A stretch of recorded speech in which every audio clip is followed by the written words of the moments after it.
All right. Why? What? Qu'est-ce que tu fais now? Qu'est-ce que tu fais? Oui?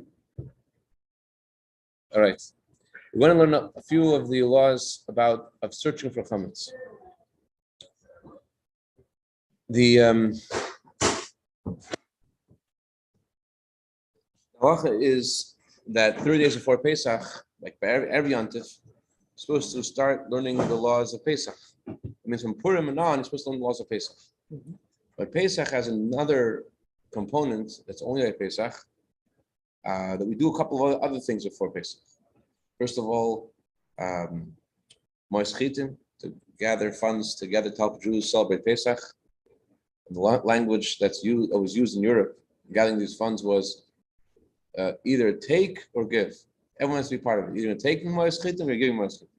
Another thing that's done before Pesach, connected to what we're learning tonight, is not to be careful, a month before Pesach, not to put any items in any chametz items around things that will cause them to stick inside them. So, for example, you're reading, you can't take a book and munch on a bagel while you're reading the book a month before Pesach, because you're going to forget some crumbs of that bagel in the book. So that's a special halacha the month before Pesach, not to do things that will cause her to be chametz in various places. There are people which are careful the whole year. Some people the whole year they're careful not to have any chametz touch their books, etc. But specifically, it says in Shulchan Aruch in the month before Pesach to be careful. So when before Pesach comes, you all know the Mishnah says, early also night of the 14th, you have to search for chametz with the light of a candle. Where are you supposed to search? So language of the Mishnah is makom shemachis chametz, a place where chametz is brought.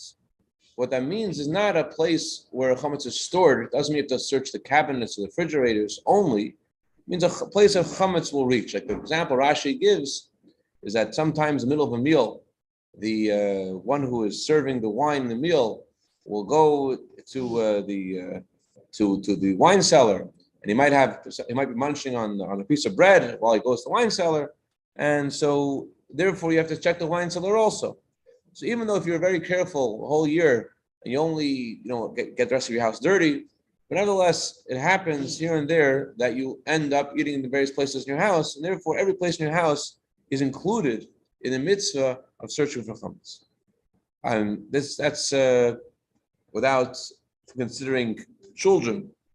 It says in Gemara, various places, Kika B'Shmenkera, if there's a piece of bread which is high up, 10 tvachim high, no one's going to go look for it, no one's going to go get it, but till the moon and back, the children, Baruch Hashem, it's possible for chametz to reach and to return, and therefore to search every part of your house. Although there are various discussions in the Code of Jewish law about storage houses, you do go, you don't go, the general rule of thumb is that most areas of your house have to be searched for chametz.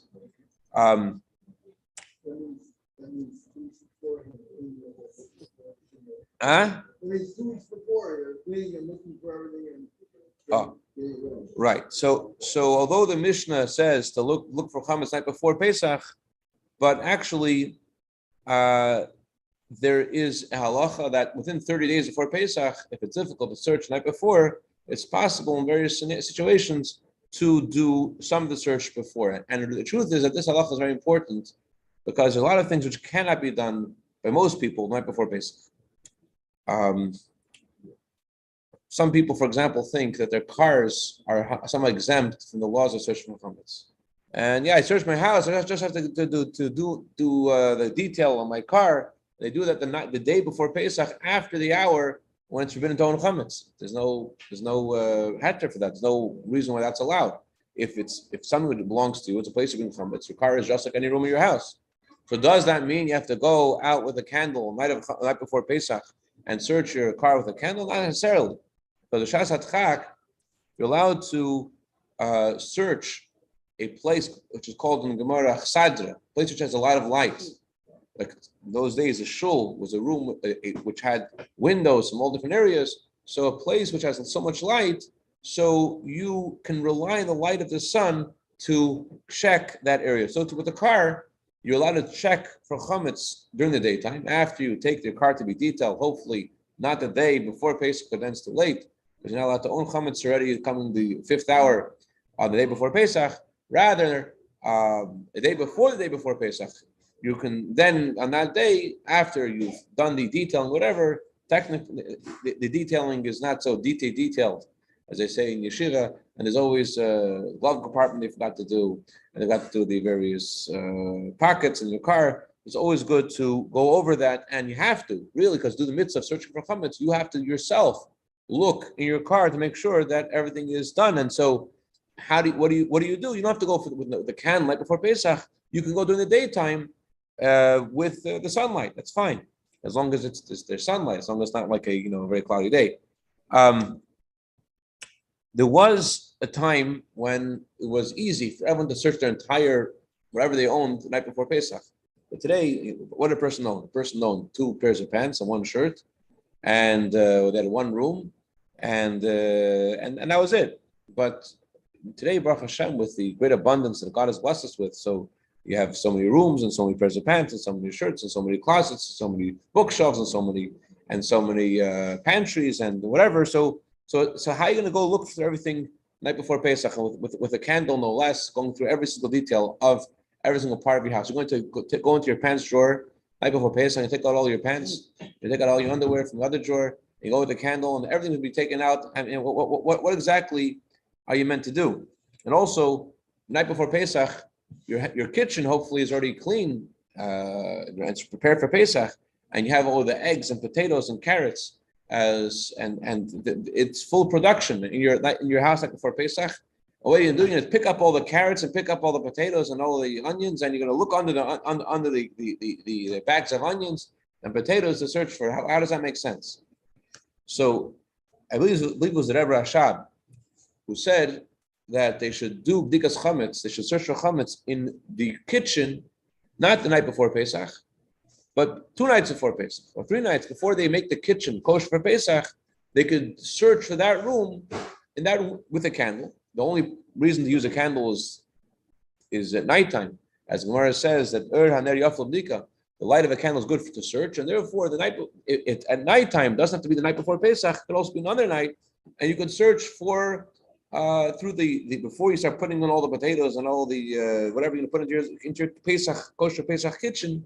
You could already use a candle and search for that, and then make that place to be searched, considered to be searched for chametz, and it's good. And as long as you don't bring chametz in that place again, it's done. You have to search for it again. There is, just want to mention a car before about opening the checking the light of the sun. There is an opinion which says, not just an opinion, it says in Shulchan Aruch, that you cannot trust the light of the sun when it goes through a window. So the question is, if our windows are the same as those windows. Some say that our windows are different than those windows, because our windows are very clear, very transparent. And others say, no, that the Alter Rebbe lived at the same time as the Rav Mushtash. Rav Mushtash, he said that windows nowadays, in his time already, are so transparent, you can check with the light of the sun through the window. The Alter Rebbe Shulchan Aruch, he doesn't mention that the glass in his time is okay.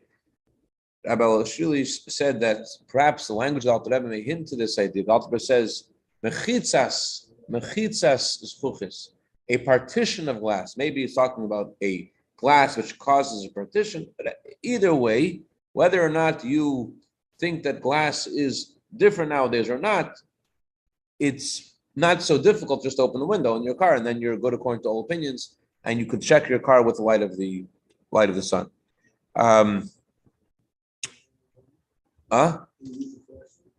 Can use a flashlight. So it says in Gemara you're supposed to use light of a candle. However, I didn't review this yet this year, but I remember everyone always saying that for areas we can't go with a candle, like under your bed, you're going to cause a fire. In those areas, it's better to use a flashlight. Or if you do get stuck a night before Pesach and you use only your candle in your car, you're not going to really find everything. And yeah, you could use a flashlight, but again, it's easier to do it during the daytime. What about your shelves in your house? What do you do all your shelves? So your shelves is a similar thing. Your shelves, you want to take out all your pens, and you could take your pants drawer, and you can bring it to the light of the sun and look through the drawer with the light of the sun. That's another option. Instead of taking all the pants, take all the books of your bookshelf. The night before Pesach, when you're searching for chametz, you could take out all the books and all the pants or whatever, and you could search in that area by bringing the shelves. If the shelves are removable, bring them in front of the light of the sun, and then you have searched effectively your shelves for Pesach. And you have actually done the mitzvah of searching for chametz on those shelves, although it's not night before Pesach, as long as you don't bring chametz back on those shelves. There's a third way to get rid of. That's not a holy way of saying what I wanted to say. There's a third way to discharge your obligation to search for chametz before the night of the 14th. I mentioned one way was, I said, with the light of the to search earlier, to go. Let's say in your place of business, you're not going to go drive on night before Pesach to go to your office again. So you could do that in advance. Don't bring chametz in there anymore. Search chametz there, and then you've searched for your office, and there's no office, there's no chametz there, and you're done. It has to be with light of a candle. If you're going to use that office on Pesach, you can't add selling that office. So you have to go a few nights before Pesach at nighttime and search, so that you've done that place has been searched for chametz. So you can use it on Pesach. If it hasn't been searched, hold on one second. I think I'm being paged. Hello. In 10 minutes.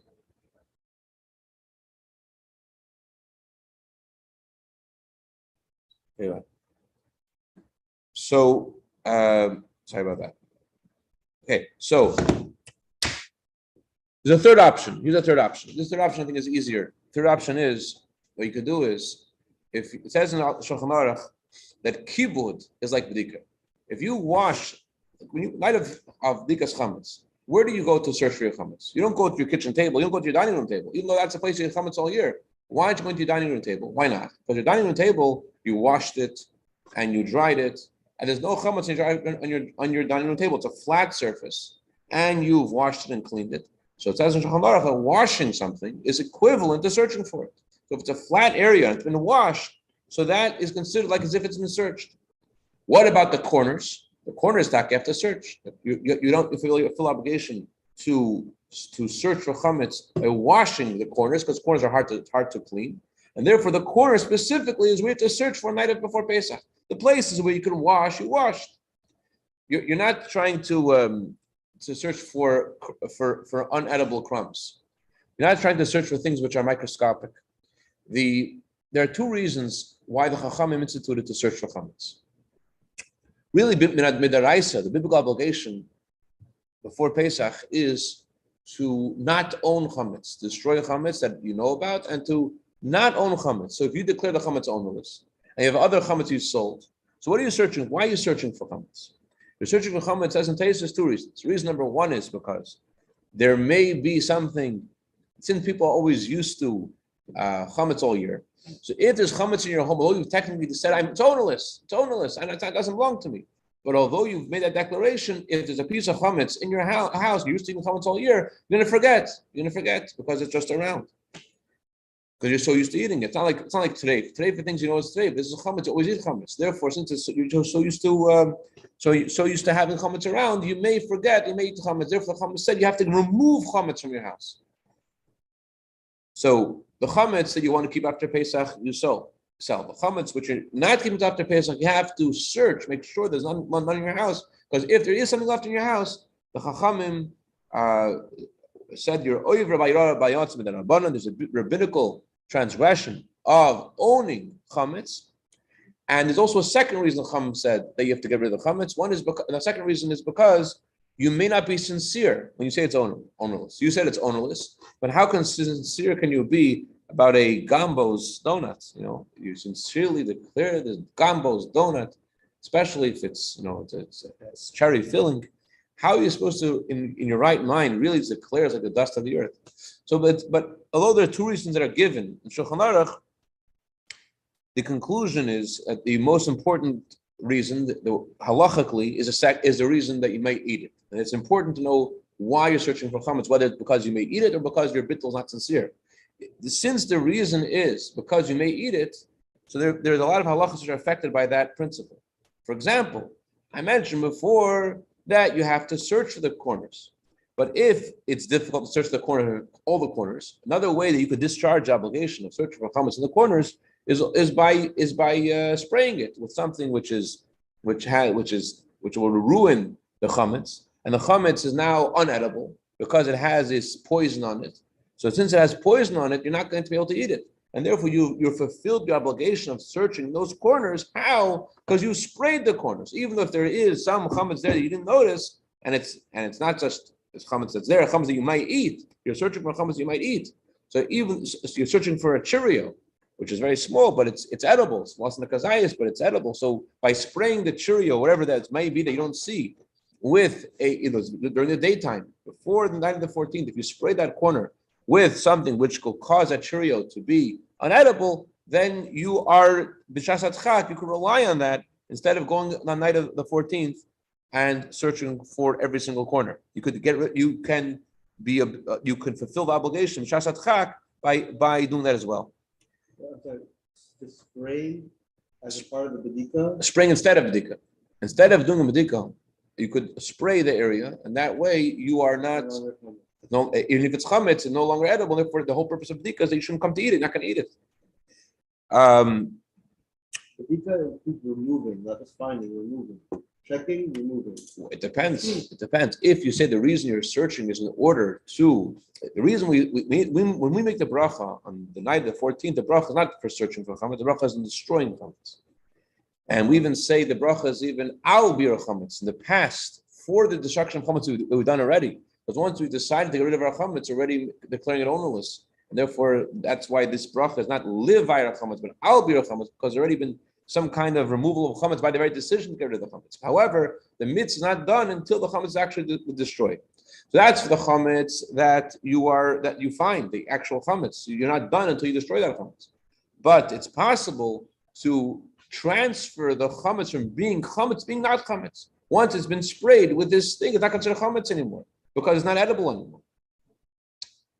But of course, if you actually see a piece of chametz, even though it's not edible, you have to get rid of it. But technically, if it's difficult for you to search all these different corners, you could spray them. Okay. It says in Shulchan Aruch, the day before Pesach, you're supposed to check through all your pockets, even though you're a very honorable guy and you never put any food in your pockets. But once in a while you do. While you're putting on your gartel and you're sticking something in, you put some. It happens. And therefore, in Shulchan Aruch it says that every Jew is obligated to check their pockets for Pesach. Remember reading the previous rights in a Rishina by the Rebbe Rashab. He opened his pockets to the wind, and his Mesharis, and the one who would work in Rebbe Rashab's house, combed his pockets also, make sure there was no chametz on Rebbe Rashab. Even by your phone cases, I've seen this happen so many times. You'll forget that their phone cases are full of chametz. Right. So you should clean all your phone cases. For sure. Okay. So when you want to search your pants pockets, your shirt pockets before Pesach, that's not a big deal.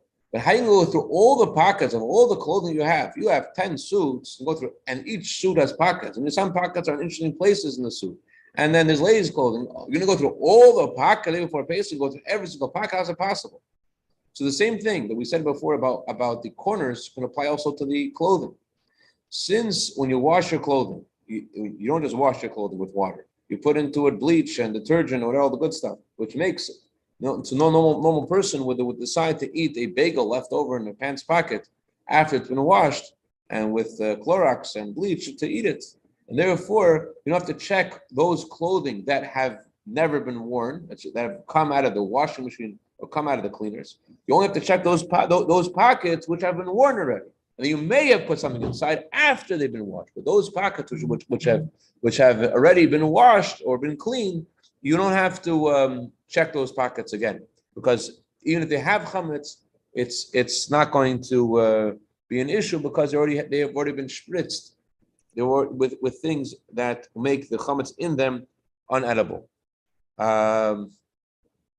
One more thing I'll just mention.